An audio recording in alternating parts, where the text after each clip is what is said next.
Äsken näitte ulkoministeri Erkki Tuomiojan kannanoton, ja kun tapasimme tuossa Porkassa, Erkki näytti kännykästään, että oletko nähnyt tätä uutista. Paavo Lipponen on päivittänyt Facebookiinsa, että hän on käynyt äänestämässä minua.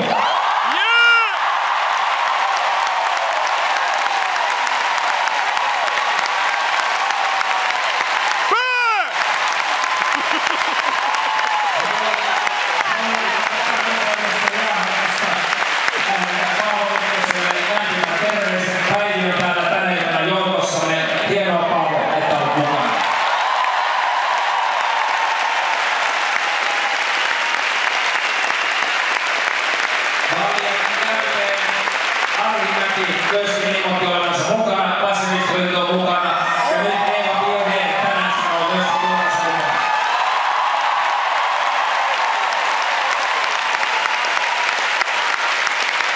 Eli se vyöry, joka alkoi hyvin pienestä pallosta viime kesänä, on nyt kasvanut ja kasvamassa päivältä, ja olemme tänään täällä jäähallissa todistamassa sen vyöryn jatkumista. Osa siitä vyöryä on ollut sosiaalista mediaa, osa on ollut teitä kaikki, jotka olette vetäneet ystävien hihasta, kertoneet, miten tärkeät nämä presidentinvaalit ovat. Ja hyvin suuri osa on niitä taiteilijoita, jotka ovat alusta asti lähteneet tekemään työtä.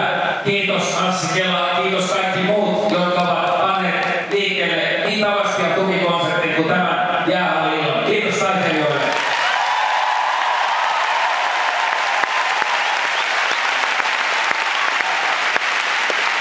Se viesti, joka näissä vaaleissa minun mielestäni on tärkein, on se, että Suomessa hyvinvointiyhteiskunta on säilytettävä, huono-osaisuus ei voi periytyä, kaikilla on oikeus tasa-arvoisiin lähtökohtiin.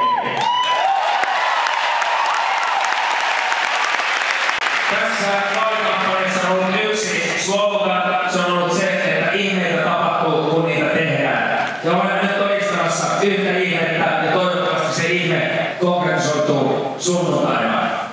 Ensi sunnuntaina, kun liput nousevat Suomessa vaalipäivän merkiksi, toivon, että ne liput nousevat tasa-arvoisemman Suomen puolesta, sellaisen Suomen puolesta, jossa kaikilla on tasavertaiset mahdollisuudet. Kun keskiviikkona kiertoauto Kemistä, siellä oli lentoasemalla 17-vuotias lukiolaistyttö pyörätuolissa.